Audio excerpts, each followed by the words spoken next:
Вы смотрите «Актуальное интервью», в студии Надежда Саханская. Здравствуйте. Якутский промышленный техникум имени Тараса Гавриловича Десяткина готовит специалистов по рабочим профессиям и специальностям среднего звена, ориентированным на промышленность, ЖКХ и ювелирное дело. Обучение доступно на базе как 9, так и 11 классов. По каким профессиям техникум готовит специалистов и в чем преимущество среднего профессионального образования, мы сегодня и поговорим. Наша гостья в студии Полина Винярская, старший методист Якутского промышленного техникума имени Десяткина. Полина Глебовна, здравствуйте. Здравствуйте. Начнем, наверное, с подготовки специалистов. По каким направлениям можно получить профессию? Наш техникум берет начало своей истории в 1984 году, когда промышленным объединением «Якутзолото» руководил Тарас Гаврилович Десяткин, герой социалистического труда. И, конечно, тогда была потребность в кадрах для золотодобывающей промышленности. И с тех пор мы, сохраняя истоки этой истории и, конечно, имея взгляд на будущее, готовим специалистов, востребованных в нашем регионе по электротехническим направлениям. Это электромонтаж, электрослесари, это операторы-наладчики металлообрабатывающих станков, это слесарь-наладчик контрольно-измерительных приборов и автоматики, это мастер по ремонту инженерных систем жилищно-коммунального хозяйства, это, конечно, ювелирное дело, это огранщики алмазов. Вот спектр наших специальностей, которым мы рады обучать. Ну, спектр действительно широкий. А вот как, на ваш взгляд, в чем преимущество все-таки среднего профессионального образования? Да, среднее профессиональное образование, оно набирает обороты. Если даже мы посмотрим в разрезе такого индикатора, как количество выпускников, вот в 2024 году среднее профессиональное образование Якутии выпустило 5922 специалиста, а вот в 2025 году это уже 7386. То есть мы видим такой рост, да, и вот у наших абитуриентов возникает живой интерес к получению именно среднего профессионального образования. Здесь видится такая перспектива получения профессии в короткие сроки, но и уже на базе 9 класса можно, определившись, начать путь к своей будущей профессии. Ну и также это практикоориентированность, полное погружение вот в профессию, прохождение практик на ведущих предприятиях нашей республики. Это, конечно, все привлекает ребят и работодателей, когда они видят рост своих кадров. Но у вас еще интересно учиться, потому что мастерские оснащены по последнему слову техники, так? Да, среднее профессиональное образование – это такая инфраструктура, которая восторгает и в том числе работодателя, когда приходят к нам в гости наши социальные партнеры, у них вот искренний восторг от того оборудования, где обучаются наши ребята.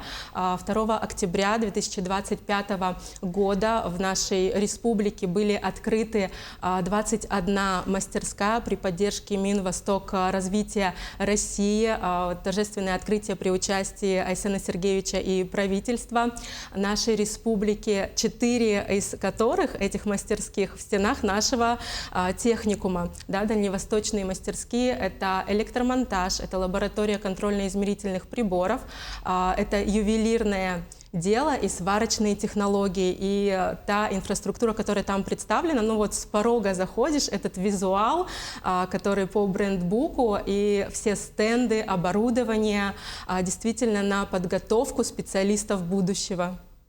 Так, вот по поводу того, что работодатели в восторге, как-то отслеживаете судьбу выпускников, куда они потом устраиваются на работу? У нас очень хорошие, теплые взаимоотношения с нашими социальными партнерами, рады нашим студентам, да, нашим выпускникам, и на протяжении уже от начала поступления выстраивается взаимоотношения с такими крупными предприятиями, как Ян Олова, Якутскэнерго, Теплоэнергосервис, Ленское объединенное речное пароходство, Сахатранснефтегаз, Водоканал, Якутцемент, УРУ, Алроса. То есть все готовы. Нету такого стереотипа, что нужно с наработкой колоссального опыта, да, прийти в организацию, готовы принять наших студентов, наших выпускников и на практике. И вот по итогам демонстрационного экзамена заинтересованы, когда вот это как лакмусовая бумажка, видят, на что способен, да, будущий их потенциальный работник. Вот, и у них замечательные корпоративные предложения для молодых специалистов. Поэтому наши ребята в надежде надежных руках работодателя. Ну, студенты же активно участвуют еще в разных таких мероприятиях, как, там, скажем, «Студ-весна» или «Молодые профессионалы». Да, молодые профессионалы – это такой индикатор тоже подготовки качества специалистов. И вот у нас такая гордость. В 2024 году наш техникум стал лучшим в профессии, получил грант главы республики, именно показав высокие результаты. Из года в год наши ребята по чемпионатному движению привозят в республику медали. Так вот, это в 2025 году у нас 2 серебряные медали «Ювелирное дело», гранка алмазов, 2 бронзовые медали – это изготовление индивидуальных имплантов и синтез, обработка минералов. То есть это такие высокие, большие показатели на уровне России. Ну и также, конечно, как вы отметили, студенческая весна, то есть это такая творческая составляющая. Мы очень гордимся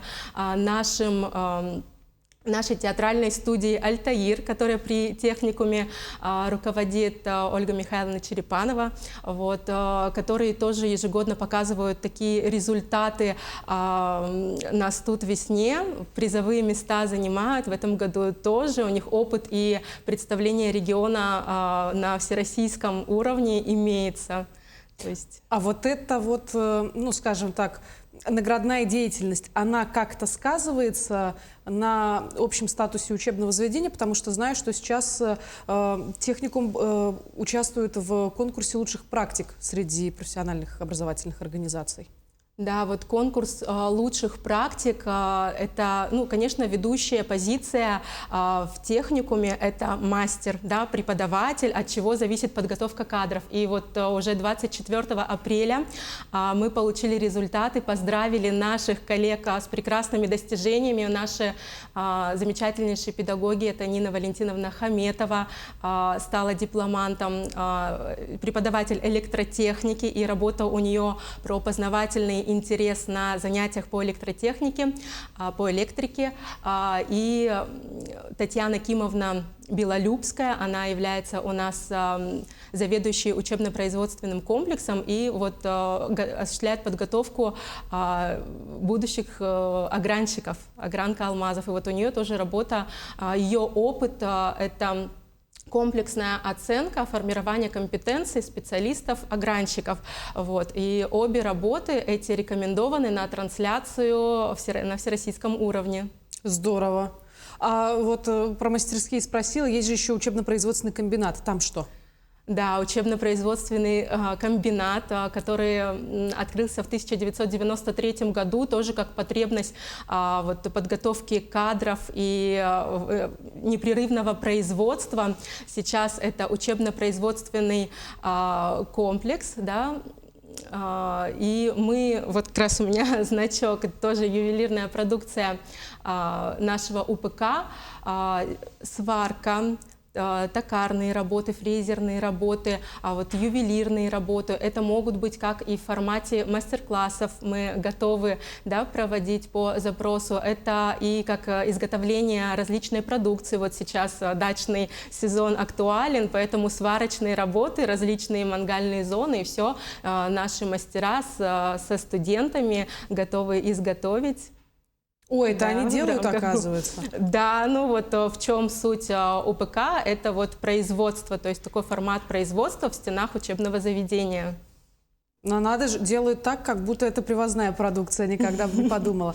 В центре «Сосновый Бор» недавно прошла профильная смена, как она состоялась?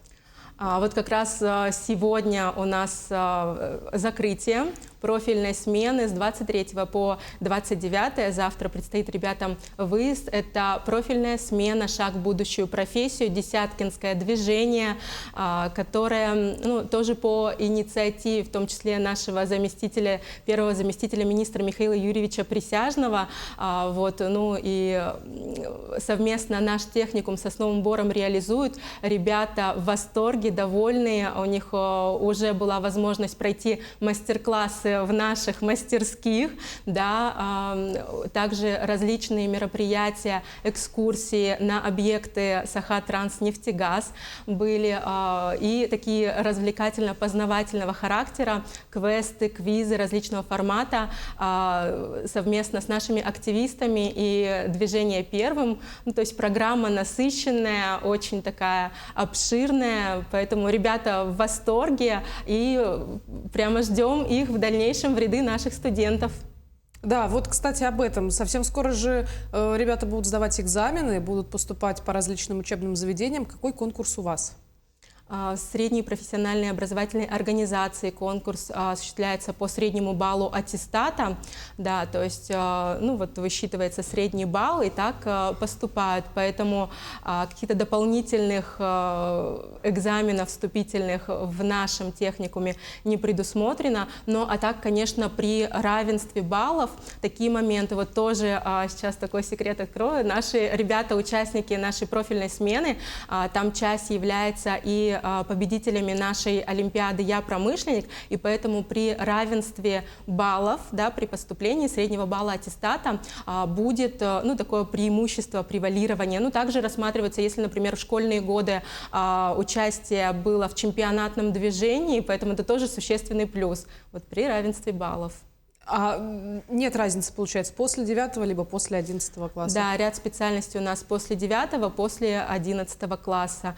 То есть там и сроки обучения разные по программе, а так контрольные цифры приема получили. Скоро это все будет освещено, и у ребят будет возможность вот ознакомиться и уже сделать выбор. Отлично. Какие-то еще мероприятия, может быть, не только для студентов, но и для всего подрастающего поколения, будут ли проводиться в ближайшее время в республике у нас? Да, это вообще вот мероприятие. Система среднего профессионального образования, она затрагивает не только, почему даже начиная с детского сада мы уже смотрим ракурсом вот выстраивания будущей профессиональной траектории и проводим мероприятия, в том числе вот наш Институт развития профобразования, и начиная с детсадовского возраста. И как раз сейчас идет конкурс, он уже стартовал, это заочный конкурс рисунков, который и в технике диджитал и в традиционных каких-то техниках рисования, конкурс рисунков, цвета культуры. Поэтому, ну, здесь у меня только рекомендация подписаться на канал Института развития профессионального образования, заглядывать на сайт. Вот спектр возможностей для участия там широкий, поэтому сразу, не дожидаясь статуса студента, вливаться в эту нашу волну среднего профобразования, начиная с детского сада. Ну, я думаю, что взрослые сделают для себя выводы. Полина Глебовна, большое спасибо, что пришли к нам сегодня, рассказали так много всего интересного. Приходите к нам еще. Спасибо большое. До новых встреч. Напомню, вы смотрели актуальное интервью. До встречи в эфире.